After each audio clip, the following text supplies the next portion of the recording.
नमस्कार दोस्तों, स्वागत है आप सभी का एक बार फिर से। माँ जगदम्बा आप व आपके परिवार पर अपनी कृपा दृष्टि सदा सर्वदा बनाए रखें। दोस्तों, यदि आप अपनी लाइफ में नया कुछ सीखना चाहते हैं तो चैनल को सब्सक्राइब जरूर करिएगा ताकि आने वाला नॉलेजेबल वीडियो सबसे पहले आपको मिले।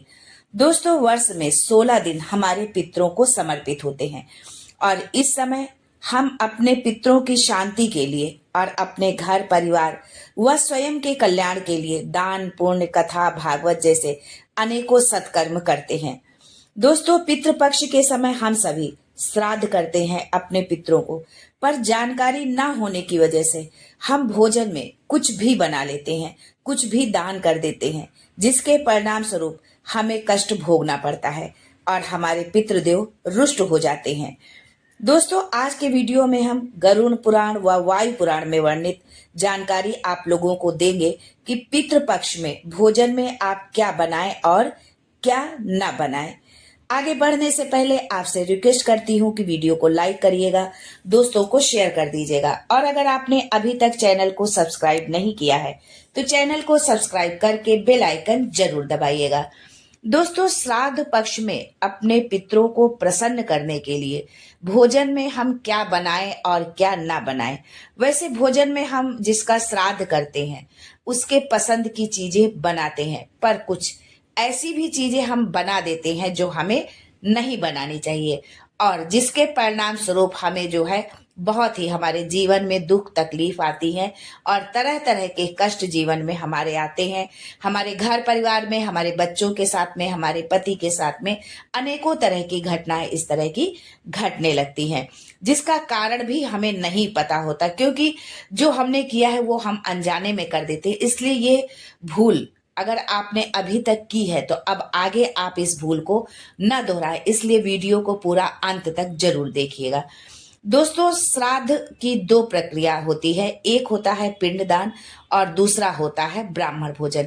यानी कि जब हम किसी भी अपने पूर्वज का श्राद्ध करते हैं तो सबसे जरूरी होता है पहले कि हम पिंडदान करें और मंत्रों के द्वारा हम उनका आवाहन करते हैं तो वो पितृ हमारे आते हैं और भोजन ग्रहण करते हैं, हमें आशीर्वाद देते हैं अपना। और दूसरा होता है ब्राह्मण को भोजन कराना, कि हम पिंडदान के बाद जब तक हम ब्राह्मण को भोजन नहीं कराते हैं तब तक हमारा वो पिंडदान पूर्ण नहीं होता, हमारी श्राद्ध की जो एक प्रक्रिया होती है वो पूर्ण नहीं होती है और हमें उसका फल भी नहीं कोई मिलता है।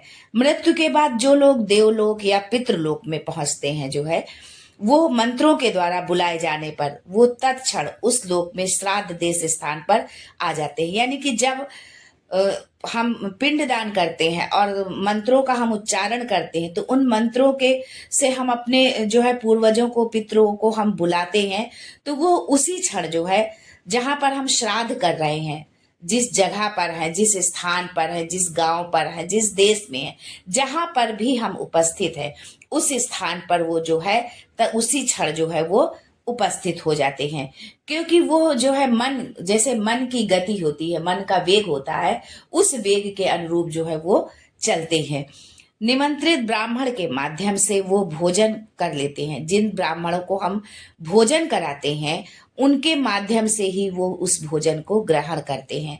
सूक्ष्मग्राही होने से भोजन के सूक्ष्म कणों से उनका भोजन हो जाता है। भोजन का जो अति सूक्ष्म कण होता है, बहुत ही वो सूक्ष्म होते हैं, इसलिए वो बहुत ही सूक्ष्म कणों से ही उनका भोजन हो जाता है और वो तृप्त भी हो जाते हैं। ब्राह्मण को भोजन कराने से पूर्वज स्वर्ग लोक का आनंद प्रदान करते हैं। जब हम पितृ पक्ष में, श्राद्ध पक्ष में जब हम ब्राह्मणों को भोजन कराते हैं तो हमारे पितरों को जो है जो सुख की अनुभूति होती है वो ऐसी होती है कि जैसे उनको जो है स्वर्ग लोक का आनंद मिल रहा हो। तो जिन पूर्वजों ने, जिन माता पिता ने या हमारे दादी बाबा, हमारे कोई भी पूर्वज हैं जिन्होंने जो है अपना सारा जीवन जो है हमको यहाँ तक पहुंचाने में लगा दिया, उनके लिए कम से कम हम 16 दिन तो निकाल ही सकते हैं कि उनका जो है जल दें, उनको तर्पण दें, उनका श्राद्ध करें, ब्राह्मण को भोजन कराएं और जो है इस तरह के हम वो सारे कार्य करें जिससे हमारे पितृ प्रसन्न होते हैं और हमें जो है उनका आशीर्वाद भी मिलता है। महाराज मनु ने भी कहा था कि ब्राह्मण के मुख से देवता हव्य को और पितर कव्य को खाते हैं। पितरों को यह बताया गया है कि वो अपने कर्मों के अनुसार अंतरिक्ष में वायु शरीर धारण करके रहते हैं। जिनका जैसे कर्म होता है उस अनुरूप जो है वो वायु रूपी शरीर धारण करते हैं और वो अंतरिक्ष में जो है विराजमान रहते हैं।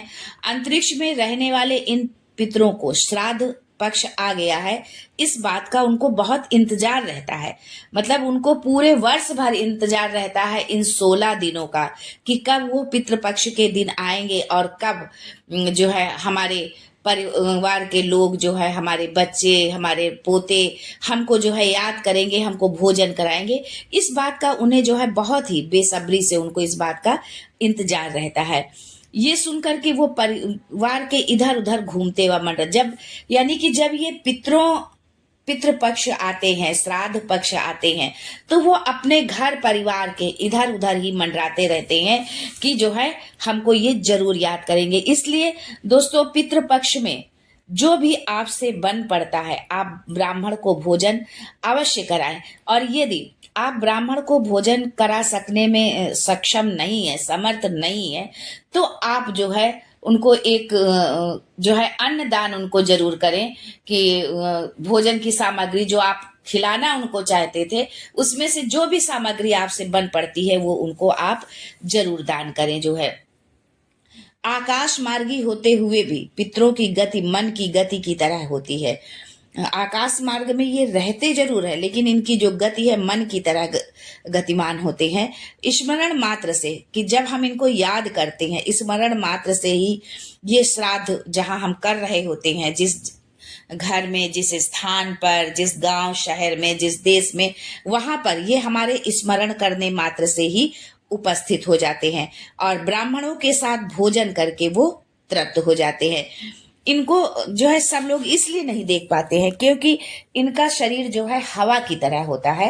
अब अगर बहुत से लोग हमारे सनातन धर्म की जो है हंसी उड़ाते हैं कि पितरों को भोजन करा रहे हैं जो इतने दिन पहले जो है दिवंगत हो गए, मर के चले गए हैं, तो वो उनका और वो दिखते नहीं है, तो वो इसलिए नहीं दिखते क्योंकि उनका जो शरीर होता है वो हवा की तरह होता है। जिस तरह से हमको हवा जो है हमें दिखाई नहीं देती, हमें नजर नहीं आती है, उसी तरह से पितृ भी हमारे आसपास ही होते हैं इस पितृ पक्ष के दौरान में और वो हमको नजर नहीं आते हैं। इनको तृप्त करने के लिए श्राद्ध में आप क्या बनाएं और क्या ना बनाएं ये जानना तो बहुत ही जरूरी है क्योंकि अनजाने में हम कई बार बहुत ऐसी भूल कर देते हैं जिसका परिणाम हमें भुगतना पड़ता है। तो हम अच्छे से ये जान लेते हैं कि श्राद्ध पक्ष में हमको क्या बनाना चाहिए, क्या नहीं बनाना चाहिए, यानी कि ब्राह्मण को हम भोजन में क्या खिलाएं, क्या ना खिलाएं, किस तरह से हम जो है ब्राह्मण का आवभगत करें, उनकी सेवा करें और जिससे हमारे पितृ प्रसन्न हो और अपना भरपूर आशीर्वाद हमको दे करके जाएं। जो है सबसे पहले कि भोजन में आप दाल ना बनाएं, रोटी ना बनाएं। दाल तो आपको किसी भी प्रकार की नहीं बनानी चाहिए, चाहे वो उड़द की दाल हो, मूंग की हो, चने की हो, कोई भी दाल हो, आपको दाल बनानी ही नहीं है। पक्की रसोई आपको बनानी है, यानी पूड़ी बनाइए, सब्जी बनाइए। कच्ची रसोई आपको नहीं बनानी है। सब्जी में खीर तो आप जरूरी बनाइए और सब्जी में आप कद्दू का जो है विशेष महत्व होता है, इसलिए कद्दू जरूर आप बनाइए। बहुत लोग इसको काशी फल के नाम से भी जानते हैं। इस समय पर जो है श्राद्ध पक्ष के समय पर आप जो है शराब का प्रयोग बिल्कुल ना करें। जो है मांस, मदिरा, मछली ये सब आप बिल्कुल ना खाएं। यदि आप ऐसा करते हैं तो पूर्वज रुष्ट होकर चले जाएंगे और बहुत बड़ी आपको दिक्कत हो जाएगी। आपके घर परिवार के, आपके पति बच्चों को बहुत बड़ी मुश्किल का सामना करना पड़ेगा। इसके परिणाम स्वरूप आपको जो है इसका जो परिणाम भी आपको भोगने ही पड़ेंगे क्योंकि जो हम गलती करेंगे उसका परिणाम हम ही भुगतेंगे, हमारा घर परिवार ही भुगतेगा, हमारे बच्चे भुगतेंगे उसको। इसलिए इन सब चीजों का बहुत ही आप ध्यान रखें। इसलिए आपसे ये हाथ जोड़कर निवेदन है कि आप पक्की रसोई बनाएं जिसमें आप मीठा बनाएं, जलेबी बना लें, खीर बना लें, लेकिन भूल कर भी कच्ची रसोई आप ना बनाएं। ब्राह्मण के भोजन करने के पश्चात ब्राह्मण की हथेली पर आप 2 चीज जरूर रखिए, एक है तुलसी का पत्ता और दूसरे हैं तिल के दाने। जो है काली तिल जो होती है, इसको आप ब्राह्मण के हाथ में जरूर रखें। इससे जो है हमारे पूर्वज अति प्रसन्न होते हैं। यदि इस तरह से भोजन बना के आपने ब्राह्मण को कराया तो पितृ प्रसन्न होकर नाचने लगेंगे, प्रसन्नता का अनुभव करेंगे, खुश होंगे। अगर हो सके तो ब्राह्मण को नींबू पानी आप जरूर पिलाइए, इससे भी वो अति प्रसन्न होते हैं। चावल के ऊपर दही डालकर उनको यदि आप भात खिलाते हैं तो इससे भी उन्हें अति प्रसन्नता होती है। आंवले से वो बहुत प्रसन्न होते हैं। ब्राह्मण को आंवला देने से वो उनको जो है भारी प्रसन्नता होती है। तो ब्राह्मण को भोजन के उपरांत जब आप दान करते हैं, उनको कुछ न कुछ उनको देते हैं आप जो है दक्षिणा, तो उसमें आंवले को भी आप जरूर शामिल करें। आशा है कि जो है आज का वीडियो आपको जरूर अच्छा लगा होगा।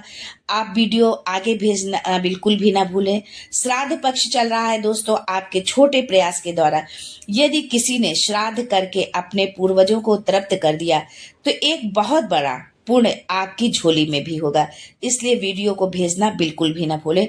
इस ढंग से श्राद्ध जो है आप अपना करें जो है, तो आपको अपने पितरों का जो है भरपूर आशीर्वाद मिलेगा और उनके आशीर्वाद से आपका घर परिवार, आपके बच्चे दिन दूना रात चौगनी तरक्की करेंगे।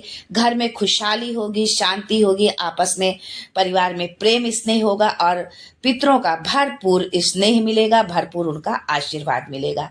आज के लिए बस इतना ही दोस्तों, मिलते हैं फिर से कुछ नया, कुछ अद्भुत, कुछ अनोखा लेकर आपके लिए। तब तक के लिए goodbye and thanks for watching my video.